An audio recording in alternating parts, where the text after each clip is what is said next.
मोहतरम ख़वातीन व हज़रात, अस्सलाम वालेकुम। आज हम पढ़ेंगे Salala attack in Pakistani military base 2011।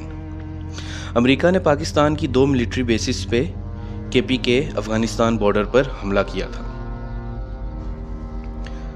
हम उम्मीद करते हैं कि आपको हमारी ये मेहनत पसंद आती होगी। और दोस्तों, हमने दुनिया को मुख्तलिफ हिस्सों में तकसीम किया कि उसको अच्छे तरीके से पढ़ सकें। हमने डिफरेंट कॉन्टिनेंट्स बनाए। इसी दुनिया में मौजूद मुल्क पाकिस्तान की खारजा पॉलिसी की तारीख हम आपको पढ़ा रहे हैं।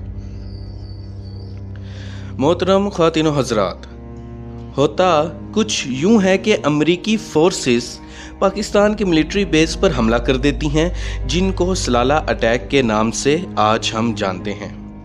ये बहुत संगीन अमल था और एक ऐसा हादसा है जिसको भुलाया नहीं जा सकता। अंकल सैम यानी अमेरिका बहादुर ने हमारे मुल्क के सबसे ताकतवर इदारे यानी मिलिट्री पर हमला किया था, जो कि पाकिस्तान पर भी हमला है। 26 नवंबर 2011 को नेटो की आर्मी पाकिस्तान अफगानिस्तान बॉर्डर पर पाकिस्तान पर हमला करती है, जिसमें हमारे आर्मी के जवान शहीद होते हैं। इस हमले से दोनों मुल्कों के ताल्लुकात इंतहाई नाजुक मोड़ पर आ गए थे। इस हादसे से दोनों मुल्कों की खारजा पॉलिसी पर बहुत गहरा असर पड़ा कि मुस्तकबिल की खारजा पॉलिसी अब उसके बाद नए सिरे से बनाई जाएगी। दोनों मुल्कों के इस हादसे पर मुख्तलिफ राय थी। इस हादसे को समझने के लिए इसका बैकग्राउंड पस मंज़र देखना होगा। हमें पता होना चाहिए, जब से नेटो अमेरिका के साथ मिलकर अफ़गानिस्तान आया था, तब से पाकिस्तानी अवाम बहुत ज़्यादा गुस्से में थी, क्योंकि अमेरिका को अड्डे दिए गए थे और क्योंकि जो नेटो थी उसकी जो सप्लाई थी वो हमारी ज़मीन से होकर जाती थी। तो पाकिस्तान पर उलमाए कराम का बहुत असर रहा है और सोशल मीडिया के दौर से पहले तो बहुत गहरा असर था। किताबों से दूरी, अब मैं ये उन उलमाए कराम की बात कर रहा हूँ जो बराए नाम उलमाए कराम हैं, जिनको हमारी हिस्ट्री आज पता है कि उनकी अफ़गान जहाद में और दूसरी मामलात में बहुत ही कलीदी किरदार था। और बाद में फिर FATF और ख़वारिज के मसले की वजह से आर्मी ने खुद उनसे जान छुड़वाई। तो किताबों से दूरी, तालीम से दूरी, ज़हनी मुशक्क़त से दूरी के सबब अंधी तकलीद आम थी। और जो लोग आज भी इस तरह के हैं, उनके यहाँ आज भी अंधी तकलीद आम है। और उलमाए कराम बतौर प्रेशर ग्रुप बहुत ज़्यादा इफ़ेक्टिव थे। पॉलिटिकल साइंस के स्टूडेंट्स जानते हैं कि प्रेशर ग्रुप क्या होता है। तो उलमाए कराम बतौर प्रेशर ग्रुप बहुत ज़्यादा इफ़ेक्टिव थे और आज भी इफ़ेक्टिव हैं और रिलेटिव हैं। अफ़गान महाजरीन पाकिस्तानी मदारिस में आए, यानी जब वहाँ जहाद शुरू हुआ और उसके बाद फिर वॉर ऑन टेरर शुरू हुई, तो अफ़गान महाजरीन पाकिस्तानी मदारिस में आए। वहाँ के लोग बतौर मज़दूर आए, तालीम हासिल करने आए, इलाज वगैरह करवाने आए, यहाँ पर मेहनत मजदूरी करने आए वगैरह वगैरह। तो पाकिस्तानी अवाम के जज्बात अफ़गानी लोगों के साथ थे। और 1999 से लेकर जब तक ये वॉर ऑन टेरर चलती रही, तो 30 लाख जो कि ऑफिशियल फिगर है से ज़्यादा अफ़गानी पाकिस्तानी जो पाकिस्तान है वहाँ पर हिजरत कर चुके थे, आ चुके थे। और जो अनऑफिशियल हैं पता नहीं।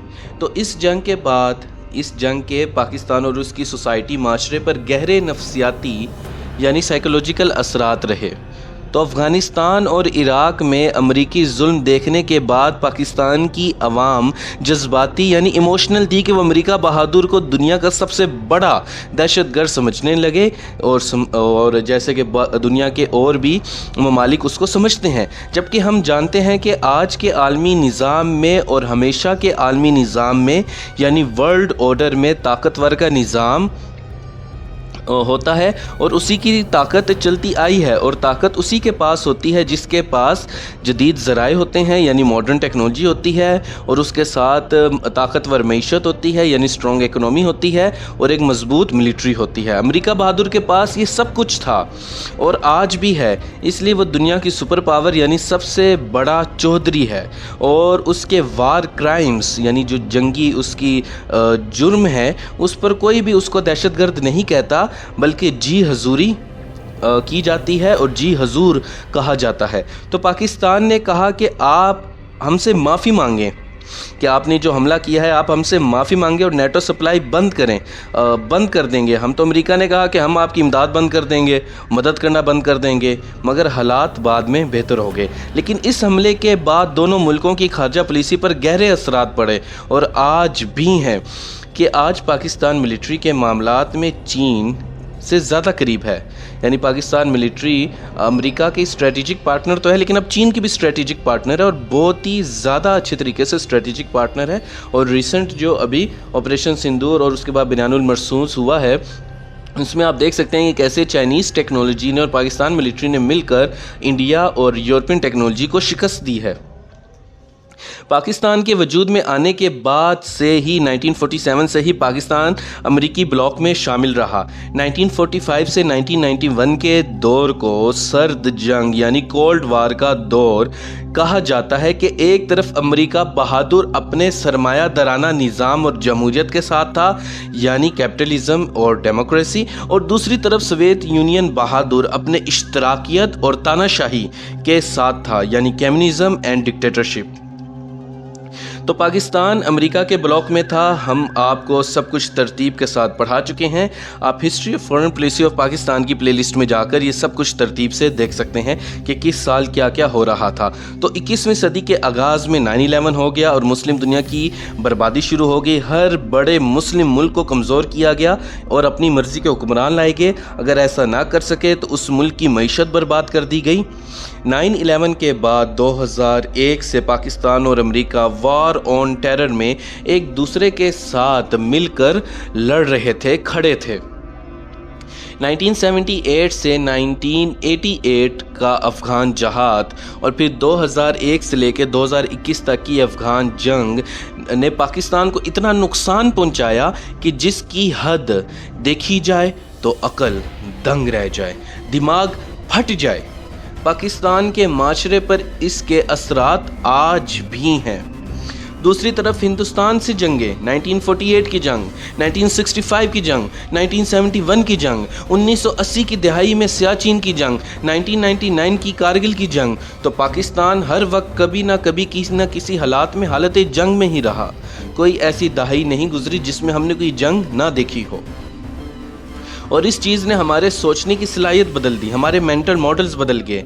और आज भी अक्सर चंद इंतहा पसंद लोग अपने माशरे में देखने को मिलते हैं जो इसी नफसियाती अमल और रद्द अमल यानी psychological impacts and aftershocks की वजह से पैदा हुए हैं। जिस तरह दास्तानों में आशिक अपने महबूब के लिए नताइज की परवाह किए बगैर कुर्बानियाँ देता है, इसी तरह पाकिस्तान अमेरिका बहादुर के लिए करता आ रहा था कि अमेरिकी जंग में अपनी सिविल सोसाइटी को नफसियाती ज़ख्म, साइकोलॉजिकल ट्रॉमा दे दिए। दूसरी तरफ अक्टूबर 2001 से लेकर सलाला हमले तक यानी 2011 में अमेरिका बहादुर सुपर पावर होने के बावजूद नेटो की मदद से होने के बावजूद अफ़गानिस्तान को ठीक नहीं कर सका। तो ये उसकी नाकामी है। मगर हम पर हमला कर देना ये बात बताती है कि वो जीतने के लिए बदमस्त हाथी बनकर अपने दोस्तों को भी पाँव के नीचे देने के लिए तैयार होता है। इसलिए कहा जाता है कि अमेरिका के दुश्मन तो नुकसान में है तो उसके दोस्त ज़्यादा नुकसान में चले जाते हैं। सूबा सरहद के साथ फाटा का इलाका है और आज सूबा सरहद का नाम खैबर पख्तूनख्वा है और फाटा का इलाका आज सूबे का हिस्सा बन चुका है। तो इस इलाके में पहाड़ी सिलसिले हैं और यहाँ पाकिस्तान के 2 मिलिट्री अड्डों वोल्केनो और बोल्डर पर अमेरिका और नेटो ने हमला कर दिया। दोनों मुल्क के दरमियान राब्ते की कमी जिसकी वजह से एतमाद ना होना, ट्रस्ट डेफिसिट था, उस वजह से हमला हुआ था। दोनों मुल्कों की दोस्ती अब दुश्मनी में बदलने वाली थी मगर बाद में ठीक हो गया। मगर पाक अमेरिका ताल्लुकात में ये एक ऐसा मौका था कि दोनों मुल्कों के दरमियान दीवार आ गई और इसी दीवार ने पाकिस्तान को चीन के और ज़्यादा करीब कर दिया था। पाकिस्तान के 24 फौजी शहीद हुए थे, एक मेजर और कैप्टन भी शहीद हुए थे। इस पर पूरे मुल्क में अवाम के जज्बात भड़क उठे, उनमें आग आ गई। हर शख्स अमेरिका से इंतहाई गुस्से में था और उस वक्त पाकिस्तान पीपल्स पार्टी की हुकूमत थी और अब वो बहुत ज़्यादा प्रेशर में आ चुकी थी।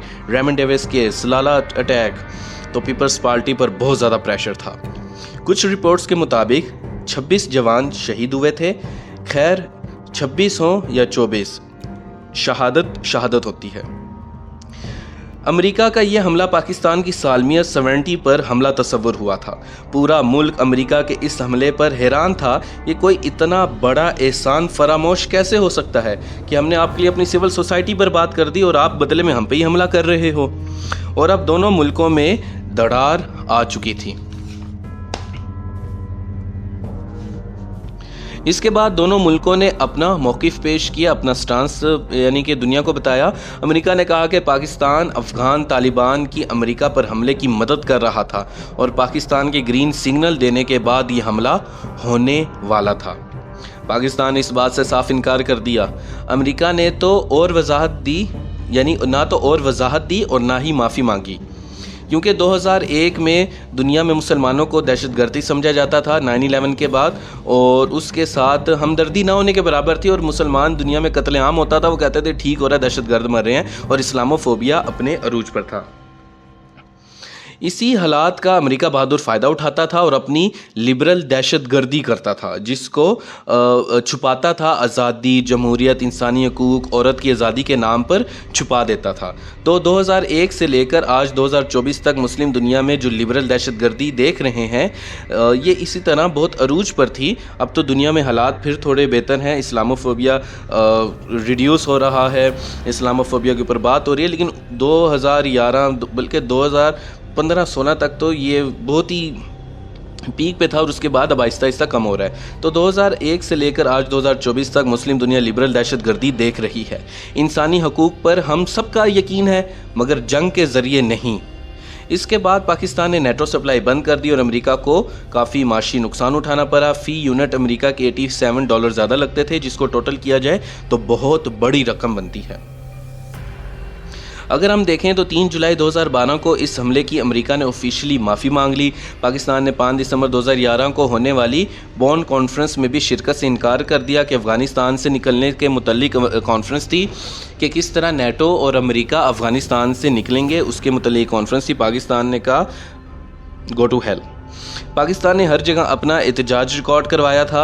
इस वक्त पाकिस्तान आर्मी के सरबराह जनरल अशफाक परवेज़ कियानी थे, वज़ीर-ए-आज़म यूसुफ रज़ा गिलानी थे, सदर आसिफ अली ज़रदारी थे। और आपको याद रहे कि 2008 से लेकर 2013 तक पाकिस्तान पीपल्स पार्टी की हुकूमत थी। और एक तरफ पाकिस्तान के ऊपर बहुत मुश्किल हालात थे, हमें लोड शेडिंग देखने को मिल रही थी, महंगाई बढ़ रही थी। अगर आपको याद हो तो ये जो ज़रदारी दौर था 2008 से 2013 तक, तो एलानिया जो लोड शेडिंग होती थी वो होती थी 12 से 14 घंटे की, और जो गैर एलानिया लोड शेडिंग थी वो 16 से 18 घंटे की होती थी। और आपको अगर याद हो तो देहात में अक्सर यूँ होता था कि पूरे दिन में सिर्फ 4 घंटे लाइट आती थी, जिसमें वो अपने तमाम मामलात वगैरह देखते थे। छोटे शहरों में मुश्किल से कुछ ज़्यादा लाइट होती थी, 24 घंटे में से मुश्किल से 7 घंटे या 8 घंटे लाइट होती थी। और लाहौर जैसे शहर में सिर्फ 12 घंटे लाइट होती थी। 1 घंटा लाइट होती थी, 1 घंटा जाती थी, 1 घंटा आती थी, 1 घंटा जाती थी। कि आप तसव्वुर कर सकते हैं कि लाहौर जैसा शहर, मेट्रो शहर, एक बहुत बड़ा सिटी, उसके अंदर 12 घंटे की लोड शेडिंग। तो बस पाकिस्तान की इकनॉमिक हालत बहुत ख़राब थी और उसमें फिर अमेरिका का माफ़ी मांग लेना ये एक बहुत बड़ी बात थी। तो जो पाकिस्तान अमेरिका ताल्लुकात हैं वो आज बहुत ज़्यादा बेहतर हैं। जो हमारे आर्मी चीफ़ हैं उनको वहाँ पर बाकायदा डिनर भी दिया गया है। और अभी रिसेंटली हमारे अमेरिका के साथ बहुत बेहतर ताल्लुकात हैं और हमने डोनाल्ड ट्रंप साहब को इंडिया पाकिस्तान जंग रुकवाने के ऊपर नोबेल प्राइज़ के लिए भी नॉमिनेट किया है। तो आज हम अमेरिका से थोड़े बेहतर हालात इंजॉय कर रहे हैं। ये आज का लेक्चर था। हम उम्मीद करते हैं कि आप लोगों को पसंद आया होगा। तो चैनल पर बार बार आने के लिए और वीडियोस देखने के लिए आप सभी लोगों का बहुत बहुत शुक्रिया। अल्लाह हाफिज़।